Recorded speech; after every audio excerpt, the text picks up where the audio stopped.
And to the top left once again, we have the Protoss in red. It is MVP Vampire, forcing this third game by winning on Whirlwind against his opponent. And talking about the blue Protoss player, he of course starts to the bottom right of Ohana. This is Startail Harding. Red Lufa Acrobat. I still have to say like I thought we had an agreement, Wolf. Well, I don't know. You're breaking the deal right now. I have to make an amendment to the agreement. At this point, it's anything goes. Any strategy can work on this map. This map is actually one of my favorite maps for PvP because there's every single strategy you can do in PvP is good here. You can just do the Crater Expand. You can do expansion builds that are risky, like the ones we saw last game. That's really risky on this map, but you can still pull it off. You can also Core Gate. You can Warp Prism all in. You can Blink Stalker all in. You can also Blink Stalker Expand, Blink Stalker Pressure. You can go for a one-base Colossus, you can go Stargate, you can do anything on this map. Really, anything goes on Ohana for PvP. There's just such a wide area to blink into the main. Cool places to blink into the expansion at the natural. There's an easy third if you know how to defend it, if you can spread your units well. This map was played so often at WCS Korea, where we've seen oh so many PvPs, and we've seen all kinds of strategies, ranging from a 4-gate to what Wolf just said, a longer game, Stargates, whatever. And right now we have double gas being built for Vampire. Harding is already on one assimilator, is mining with 3 probes. He's going to be playing a little bit more normal opening, but the 2 and 2, I guess is what it's. I mean, there's not even like an official name for that, but it's 2 probes and 2 gas. Just explain this to people who don't know. It takes 3 harvesters to optimally mine from a Vespene geyser, but if you have 2 guys and you have 2 in each, then you have less probes mining than you would have if you had 6 in there, so you still get enough mineral income to make it so you're not losing a ton. You get your gas up a lot faster than if you just mine with 1 with 3. Yeah, basically what happens if you have 2 probes in a simulator, you get like roughly 80% of the gas income that you would get if you would mine with 3. So that's the one thing that players sometimes try to take advantage of by just getting 2 assimilators and therefore having a really good income in gas, but still being able to use the rest of a lot of probes for mineral mining. Yeah. That's exactly what happens here at this point. Indeed, so let's see what sort of builds these players are going to go for. If I had to guess, I would say that Harding is going to be the aggressor this time. I think he might go for a Blink build, and Vampire is going to be the one trying to defend and play the longer game, because 2 games in a row, he's been the attacker. And I think when you're in that type of situation, you want to switch things up. He's already making a sentry. Also, Harding was the one who started to use Twilight Council on Cloud Kingdom. Yep. And there it is again, Twilight Council, a similar build to what he executed on the first map, or what he tried to execute when he realized what exactly Vampire was doing and he had to defend. And Vampire with the sentries that are already out is now going for this expansion. Harding therefore will have to make this work if he wants. Well, he needs to do some damage right now. We have very different strategies. One of the players going for the macro game, for the longer game, trying to get the better economy. And if Harding is not able to make his superior tech work in his favor, then Vampire of course will have a significant lead. Yeah, this is going to be all about the Immortals. He already started his robotics. It's a third of the way done right now. Vampire needs to get those Immortals out. If he goes Observer first, then he's just asking to die because that's really risky. But if he goes for an Immortal first and controls it well, make sure he targets it, he's going to be okay against this pressure. Now, if Harding actually plays a little bit blind here and just takes a Nexus without putting any pressure on, he's going to find himself really behind. He's going to be able to see, if he doesn't go up there, he's not going to see the Nexus. He needs to see this and know. What Vampire just says, no, I'm not going to let you see, so now Harding has to go ahead with his pressure. But he sees the sentries, which is really important for him. So now he can assume that there is either going to be a really fast tag or a Nexus, but of course, as you already said, the scouting information that he has are not really sufficient to deduct what exactly is coming. And he already builds his robotics, so we will have an observer out in order to grant him vision onto the high ground, and then he can use his blink. But the first Immortal is nearly done. Yeah, and this is so key. That first Immortal is the one unit that's kind of like your hero. If you lose it, you may just lose the game. It just does so much damage. Such a targeted unit by Harding. Harding is going to try to grab it in any way he can, using targeting with his Blink Stalkers. But the problem for him becomes that another Immortal will come out soon. He's actually going to make an Observer first. But as soon as another Immortal comes out, he's going to really be hard-pressed to make something work here, so he's got to go as soon as possible. His blink is done. I don't think he can wait for the Observer. Yeah, the Observer coming later is nice, but there's no way he's actually going to be able to make this work if he waits for the Observer to come all the way across the map. He goes double Observer, actually, before he gets his Immortal. Yeah, he has 2 Observers already in the map. There's a lot of production time spent. And now with good blinks and the high ground vision, he can actually try to make this work. Blinks already ahead with 1 Stalker, and of course now Vampire knows what's coming. He needs to defend here, and he's fully aware of this. 30 against 23 army supply favor of Vampire, and here we go, blinking away with individual Stalkers in order to maximize his damage output. Now the results need to be pulled back here. Great control by Parting so far.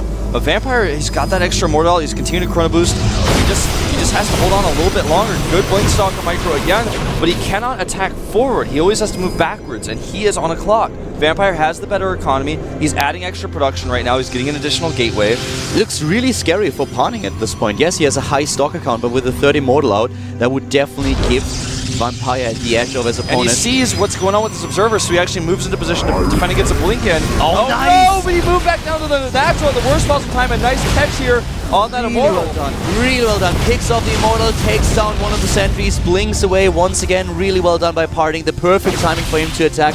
But he loses his Observer now. And now his timing is really running thin here. He's got to make something work. He's still on a clock, you know. Was the damage even sufficient taking out that Immortal? Because another Immortal's going to come out. He hasn't stopped the economy, not even a little bit. And this is a big problem because we have Vampire not only on 2 bases, but also in a much better harvest account, 40 to 26. And here's the battle once again. And Parting, he starts to lose ground. Yeah, he lost. He took out another Immortal there, but one just comes to replace it.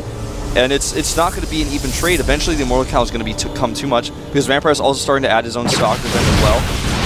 He's losing more and more hit points, and eventually, yeah, your Blink Stalker Micro can get you so far, but once all your units are in the red, it only takes a few Immortal shots to kill a Stalker. Now he's starting to warp into Zealots. I really like this choice. This is one way he can maybe try to break up the ramp. He knows there's only 1 sentry left. He can pick that off, then run the Zealots, and maybe they can tank the Immortal damage. He goes straight to the Robotic Spade now. Another Immortal is out. This is Immortal number 3, and here come the Zealots trying to fight again. Parting on his way into the natural of his opponent, but all those Immortals, if they are being used well against the Stalkers, they can do so much damage, trying to focus them down. Parting is moving in, but he's losing quite a lot here. Yeah, I think that might have been it. As soon as the Zealots were gone, Vampire pulled his Immortals back, and as soon as the Zealots were gone, he squats straight up. Nice move here with the Observer, always making sure that he knows exactly where Parting could blink into the main base. Does he see this? So he's sending a few units over here.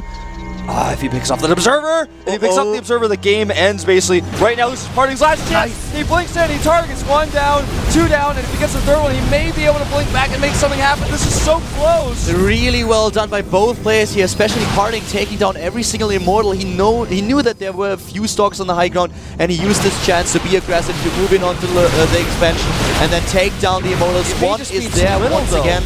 And yeah, I completely agree. I think it's a little bit too late. The 2nd Immortal is going to be out soon, and then we have probably Colossus starting. This Parting, you know, actually I think that the Vampire's going to add a Twilight Council soon. He's just going to make one. He's going to be like, well, the only advantage you have over me is Blink, and if I get my own Blink, how can you have any hope? He has an Observer that naturally knows there's no expansion. Parting is trying to blink a few Stalkers into the main base, apparently. Yes, there we go. Blinks in right away, tries to do some damage. He's splitting his forces and trying to just make his better mobility Vampire should probably cancel this Immortal. Well, he may be able to save it. Yeah, he actually will be able to, because he brought his army in just in time. He's going to lose it, but he's going to take out the Stalkers as a result, which is a perfectly fair trade for him there. And now the Stalkers at the natural as well are just too few. Vampire needs a Twilight Council. I actually am a little bit surprised he decided to go for Robotic Support Bay, because he knows there's no Nexus. He's just continuing to limit his mobility. You make it as Observer? Oh my god, that was so close, but his own Observer gets picked off. Parting is now even supply blocked, and as soon as Vampire has the range upgrade for the Colossus and the first Colossus out here, it's going to be so difficult for Parting to actually engage. Right now, everything is just working in favor of Vampire. He's nearly doubling the supply of Parting, and the StarTale player is now forced to get his own expansion. He needs another base in order to get income, but this is just so late. I mean, consider one thing, like, his Stalker army is not good enough to beat either one of Vampire. He has 2 armies that are bigger than his. He can't blink into the main because there's an army there. He can't go to the natural because there's an army there that can beat him. So, like, what can he even do here? He's trying to figure something out, but... The 2nd Robo is now on its way, and the Forge. This is really devastating for Parting. Vampire playing a great game here, defending so well against Parting's Blinkstalkers and the startle player's aggression. And I don't think that Parting will be able to recover here. He's trying to go for this third, but there is an observer at the bottom that has already spotted what's going on. So at this point in time, Vampire has all the information that he needs. He started his own Colossi production. Range is nearly done. The second robotic's about to finish. Then he can go for double Colossi if he wants to, and can just push out whenever he wants. I'm still a bit surprised he didn't get his own blink, but I guess that's one way to just end the game. But instead of doing that, Vampire wants to play for the longer game. He knows that Colossi are going to be the better choice. He knows it's going to be the more flexible way to play this. Plus one attack coming up now. He's got this army cornered. Parting can try to run, he can try to counterattack, but everything he does is a vision of the logic tower. He's completely surrounded here. He's going to try to pick up some stalkers, but now he's surrounded. He's going to blink back. Where does he even blink? He's trying to figure it out himself. Just some nice damage here, but in the end he's being pushed back, and this is just the big problem that he's facing at this point. He cannot engage the army of Vampire, and the MVP player is using this to his advantage. Nice, here comes the blink trying to circumvent this. Oh, one Colossus just being... Nope. Yeah, he can get it, but he's going to lose too much. Yeah. That's going to be about it. Kills the Colossus, but blinks way away. Too much lost, and there's just way too much production for Vampire. He's already making 2 more Colossi, so losing 1 is not even a slight concern for him. The army supply is 86 to 42. He's doubling his opponent's army supply, and now the double Colossus production that we talked about already earlier, the +1 attack upgrade also helping out a lot. This is basically a bit of a contain that we have, and the third base is going to be built by Vampire pretty soon. He already has a pylon and a probe on the low ground at his potential third base. He does sneak out. Parting sneaks out with his stalker. Barely gets away with. But now he doesn't have his units in position. The defense is trying to catch him in the back, but there's just way too much here. Blinks in, takes down the Colossus. That was really well done, but at the same time, Parting is losing too many units on the high ground.